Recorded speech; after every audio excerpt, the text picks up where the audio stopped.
Cuando la policía intentó que delatara a la mafia, Virginia invocó la omerta, el código de silencio de la mafia. Omerta tiene muchos significados diferentes, pero para Virginia significaba abrir la boca solo cuando estaba en la consulta del dentista, no hablar con nadie de nada. A ella no le importaba quién la traicionara ni lo malo que era la vida, sabía en lo que se estaba metiendo, y si hablaba más de la cuenta tenía que cerrarle la boca. Espiarle venía de familia, era un agente non-official cover, término para definir a los agentes que llevan adelante operaciones encubiertas en zonas inseguras.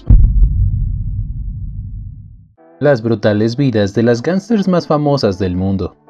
Tradicionalmente en barrios la violencia de las pandillas es una forma de vida. Las mujeres jóvenes no se han mantenido al margen de los combates. En el último año, 2 policías desde Nueva York hasta Los Ángeles han tenido que enfrentar el surgimiento de pandillas femeninas y un tipo de violencia femenina igualmente mortal. Como seres de respeto, las mujeres eran criaturas delicadas y demás, y de repente ves a tipos degollados porque estaban vendiendo piedra en el territorio de estas mujeres. Uno de los narcóticos más temidos. Maníacos homicidas que alguna vez hemos encontrado cuando pensamos en un gángster, probablemente imaginamos a un traficante de drogas despiadado o un matón que no se detendrá ante nada para adquirir dinero y poder. Muchos de los gángsters más famosos de la historia, como monstruos al estilo de Al Capone, John Dillinger y Bugsy Siegel, o capos de la droga como Joaquín El Chapo Guzmán y Pablo Escobar, han sido hombres. Estos individuos, entre muchos otros, han gobernado el mundo mafioso organizado utilizando vastos imperios de violencia y crimen. Sin embargo, no todos los mafiosos son hombres, ya que algunas mujeres pandilleras han logrado ascender en las filas convirtiéndose en tan despiadadas y violentas como sus homólogos masculinos.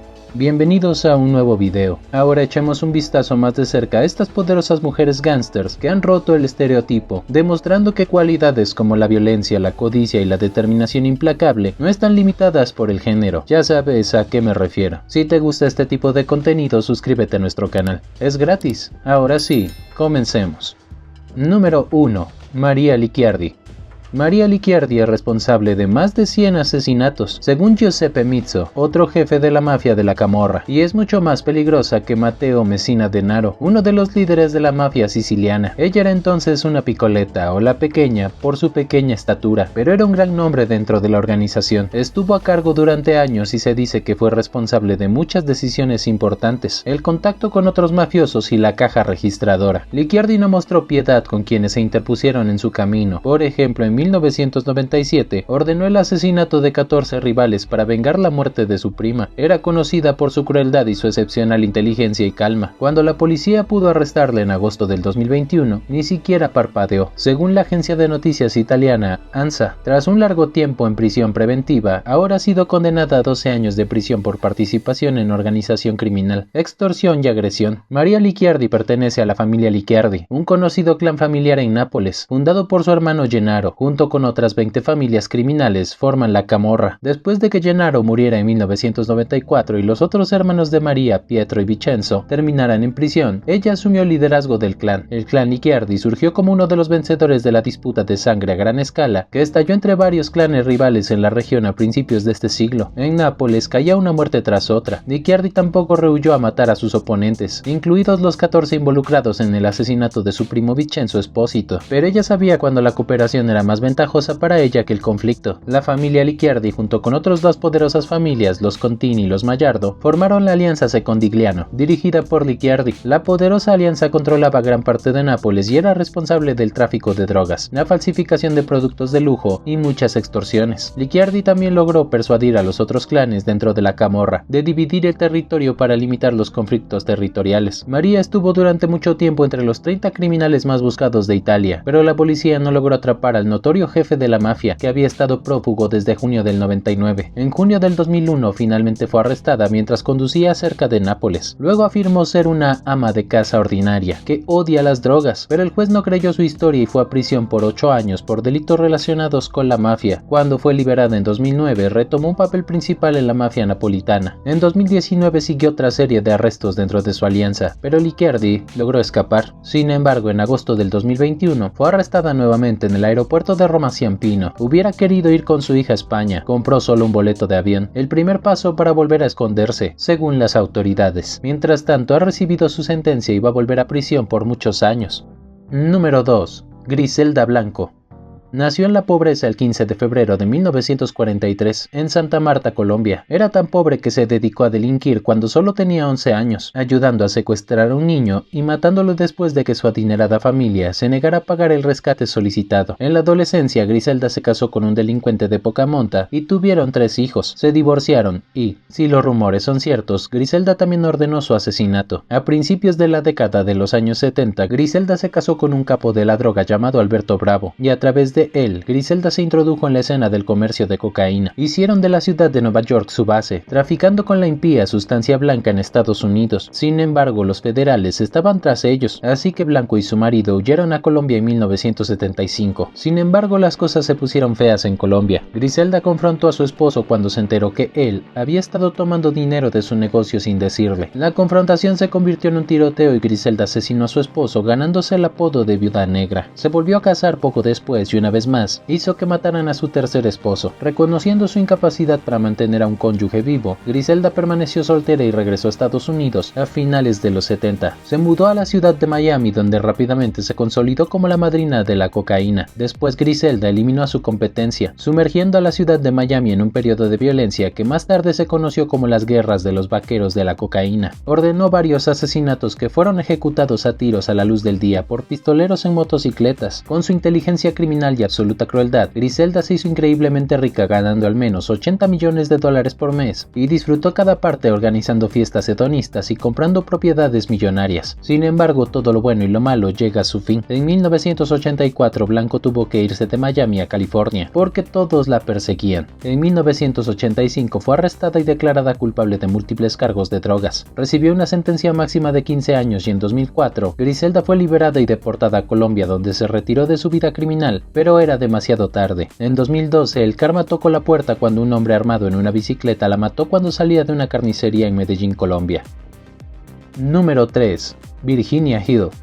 Virginia sabía mantener la boca cerrada, una de sus mejores cualidades en este mundo. Nacida en la pobreza el 26 de agosto de 1916, Hill quería ser rica, así que cuando su madre divorciada se mudó al estado de Georgia, ella la siguió antes de trasladarse a la ciudad de Chicago, donde se convirtió en camarera y dama de la noche. Con el tiempo se introdujo en el mundo del crimen. A los 17 años, en 1933, ya era amante de varios jefes de la mafia de la costa este, moviendo dinero y mensajes entre Chicago y Nueva York, Los Ángeles y Las Vegas. Cuando la policía intentó que delatara a la mafia, Virginia invocó la omerta, el código de silencio de la mafia. Omerta tiene muchos significados diferentes, pero para Virginia significaba abrir la boca solo cuando estaba en la consulta del dentista, no hablar con nadie de nada. A ella no le importaba quién la traicionara ni lo malo que era la vida, pues para ella la palabra tenía validez como firmar un contrato, por lo que respetó hasta sus últimos días el juramento que hizo. Ella hizo un juramento de sangre, aceptó mantener la boca cerrada, sabía que no estaba entrando en la tierra de la fantasía, era una vida criminal.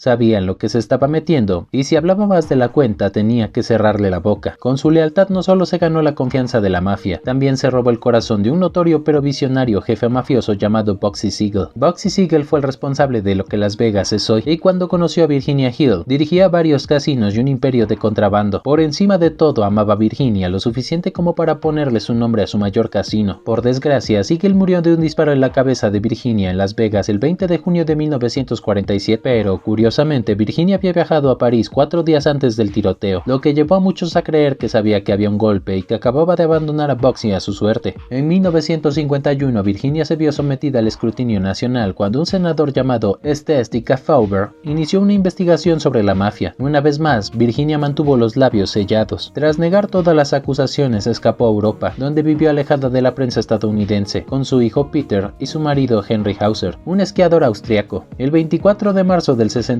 fue hallada muerta por una sobredosis de somníferos, con su abrigo cuidadosamente doblado a su lado y una nota que describía lo cansada que estaba de la vida. Desde su muerte, Hollywood la ha venerado y hoy muchos en el mundo del crimen siguen admirándola.